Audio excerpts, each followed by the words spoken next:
ইয়াশ আর কাশপিয়া এসেছে রহিকে দেখতে। কাশপিয়াকে দেখেই সিমি দৌড়ে গেছে ওর কাছে। দুজনে মিলে গল্প করেছে অনেকক্ষণ। ইয়াশ ওকে সিমির কাছে রেখেই চলে গেছে রহির সাথে দেখা করতে। কিন্তু কেবিনে এসে রহিকে পেল না সে। এদিক সেদিক তাকিয়ে খুঁজলো অনেকক্ষণ, কোথাও না পেয়ে বাইরে বেরিয়ে গেল আফিয়া বা উজ্জ্বলকে জিজ্ঞেস করবে বলে। সময়টা সন্ধ্যা। রহিকে নিয়ে উজ্জ্বল একটা ক্যাফেতে এসেছে, হাসপাতাল থেকে বেশ খানিকটা দূরে। বাঙালিয়ানায় মোড়ানো একটা সুন্দর ক্যাফে আছে। ক্যাফের সৌন্দর্য, স্টাফদের কথাবার্তা আর খাবারের ধরন দেখলে মনে হবে লন্ডনের বুকে এক টুকরো বাংলাদেশ। উজ্জ্বলের মুখে ক্যাফেটার সম্পর্কে শুনে রহির ইচ্ছে হলো এখানে আসবে। উজ্জ্বল শুনলো বোনের কথা, সম্মতি দেওয়ার সাথে সাথেই এখানে নিয়ে এলো রহিকে। আফিয়া আর সিমিকে হাসপাতালে রেখেই এসেছিল, যেন ইয়াশ আর কাশপিয়াকে নিয়ে আসে এখানে। ইয়াশের গাড়িটা এসে থেমেছে ক্যাফেটার সামনে। কাশপিয়া একবার গাড়ির জানালা দিয়ে চোখ বুলালো ক্যাফের দিকে। চারিদিকে রং বেরঙের লাইটিং করা, লোকজনের যাতায়াত চলছে সেখানে। সবার পোশাকে আর সাজগোজে বাঙালি মনে হচ্ছে। উজ্জ্বলের সাথে দাঁড়িয়ে কথা বলছে ইয়াশ। কাশপিয়া, সিমি আর আফিয়া ক্যাফের ভিতরে চলে গেছে।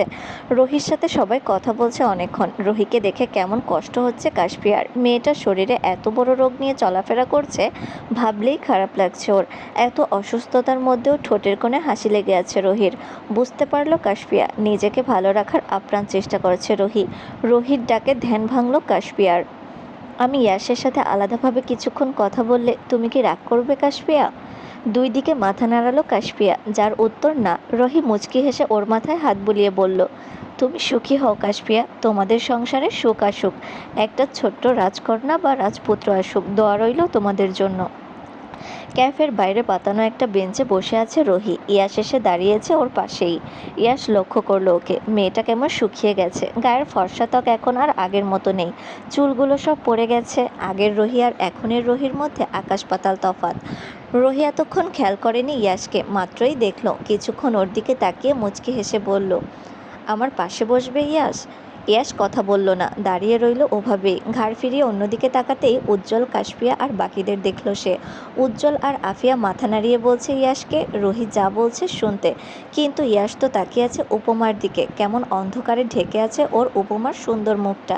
সে কি তবে রাগ করলো রহির সাথে কথা বলায়? ভাবনা মিথ্যে হলো ইয়াশের। কাশপিয়া মুচকি হেসে চোখের ইশারায় একই কথা বলল ওকে। ইয়াশও হাসলো কাশপিয়ার হাসির উত্তরে। বসলো গিয়ে রহির পাশে। বড় একটা শ্বাস ছেড়ে ইয়াশের দিকে তাকালো রহি। বলল ওকে, বলেছিলাম না ইয়াশ আমাদের আবার দেখা হবে? ইয়াশ মুচকি হাসলো। জিজ্ঞেস করলো রহিকে, তুমি ভালো আছো রহি? আমি তো বরাবরই ভালো থাকি ইয়াশ, তুমি আজ আমার কথা রেখে এসেছো তাই একটু বেশি ভালো লাগছে। চারিদিকে শীতল আবহাওয়া। ক্যাফেতে এত সুন্দর করে লাইটিং করা, পুরো দিনের মতোই লাগছে। পাশেই বসে থাকা ইয়াশের কাঁধে মাথা রাখলো রহি। কি হলো বুঝতে পেরে দ্রুত সরে যেতে চাইলো ইয়াশ। রহি আঁকড়ে ধরলো ওর বাহু।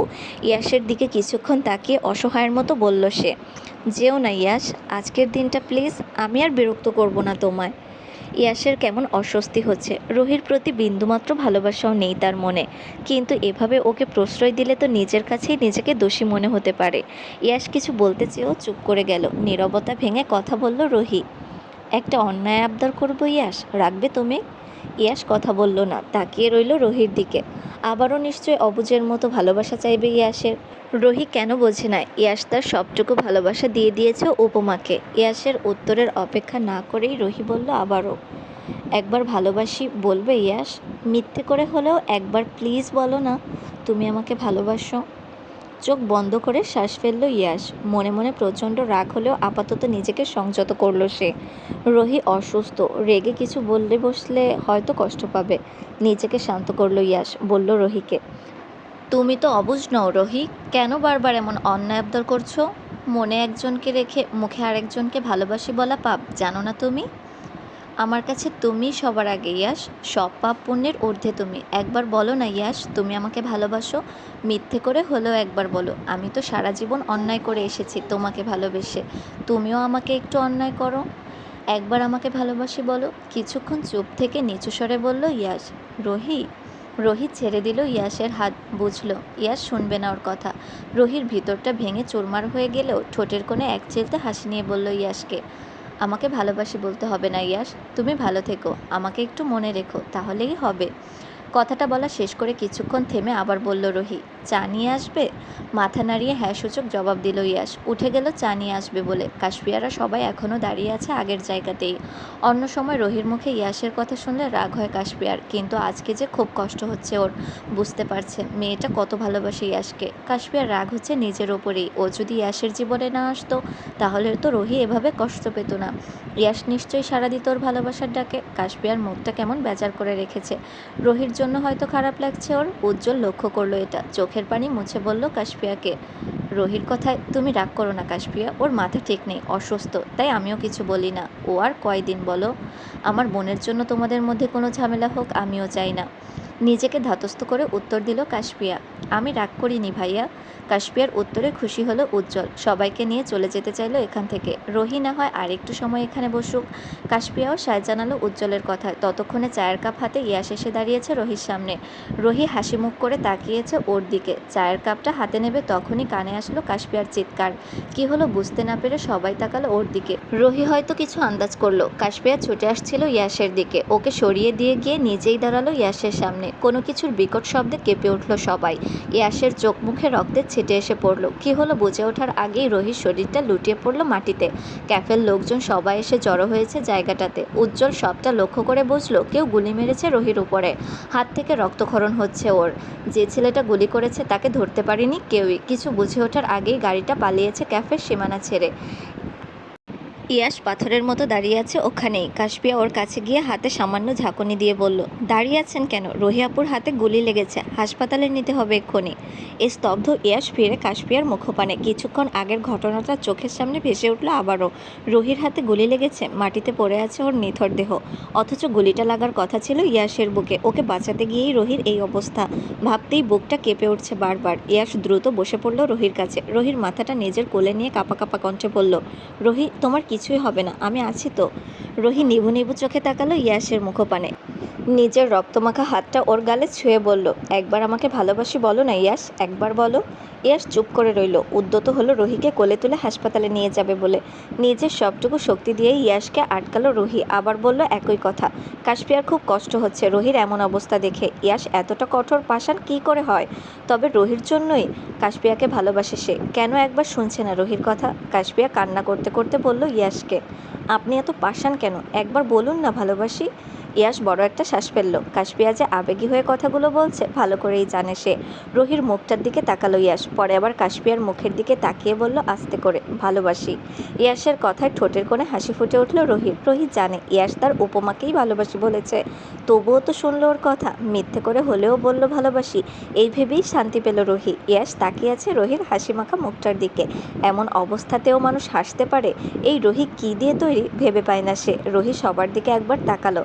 কাশপিয়ার দিকে কিছুক্ষণ তাকিয়ে বলল, আমার না হওয়া প্রিয় মানুষটাকে তুমি ভালো রেখো কাশপিয়া, যত্নে রেখো ওকে। তোমাদের ভালোবাসা বেঁচে থাকুক আজীবন।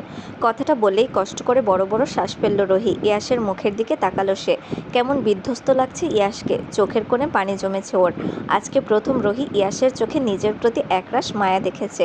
রোহি নিজেকে সামলে বলল ইয়াসকে, আমার মৃত্যুর জন্য কখনোই নিজেকে দায়ী করো না ইয়াস। আমি আগেই বুঝেছিলাম আমার সময় শেষ, তাই তো তোমাকে ডেকে আনলাম শেষ দেখা দেখব বলে। ইয়াস বরাবরের মতোই মিথ্যে আশ্বাস দিয়ে বলল রোহিকে, তোমার কিছুই হবে না রোহি, আমি তোমার কিছুই হতে দেব না। প্রতি উত্তর করল না রোহি। ওর মুখ দিয়ে কথা বের হচ্ছে না আর। চোখের পাতা দুটো লেগে আসছে বারবার। তাকানোর শক্তিটুকুও নেই আর রোহির মধ্যে। নিজের সবটুকু ভর ইয়াসের উপরেই ছেড়ে দিল রোহি। কি হলো বুঝতে পেরে উজ্জ্বল আর বাকিরা চিৎকার দিয়ে উঠল। বারবার ইয়াসকে বলল রোহিকে গাড়িতে তুলতে, এক্ষুনি হাসপাতালে নিয়ে যেতে হবে। দেরি করল না ইয়াস, দ্রুত করে তুলে নিল রোহিকে। হাসপাতালের করিডোরে পায়চারি করছে উজ্জ্বল। কাশপিয়া তখন নিজেই কান্না করে যাচ্ছে রোহির জন্য। কাশপিয়া তখন দেখেছে গাড়িতে বসে থাকা লোকটাকে। ইয়াসকে টার্গেট করছিল লোকটা। কাশপিয়া তো ওকে বাঁচাতে চেয়েছিল, ছুটে এসেছিল ইয়াসের কাছে, কিন্তু ওকে সরিয়ে দিয়ে রোহি যে নিজেকে মৃত্যুর দিকে ঠেলে দেবে জানা ছিল না কাশপিয়ার। কেন করলো রোহি এমন? এসব ভাবছে আর কান্না করছে কাশপিয়া। কান্না করতে করতে চোখ দুটো ফুলে গেছে ওর। ইয়াস পাশেই দাঁড়িয়ে আছে। একবার কাশপিয়ার দিকে তাকিয়ে আবার চোখ ফিরিয়ে নিল সে। কত শত চিন্তা ইয়াসের মাথায়। তখন কে এসেছিল ওকে মারতে? নিশ্চয়ই ঈশান। কিন্তু ঈশান এত তাড়াতাড়ি সুস্থ হলো কিভাবে? ঘুরে ফিরে বারবার ইয়াসের সন্দেহ হচ্ছে ঈশানের দিকেই।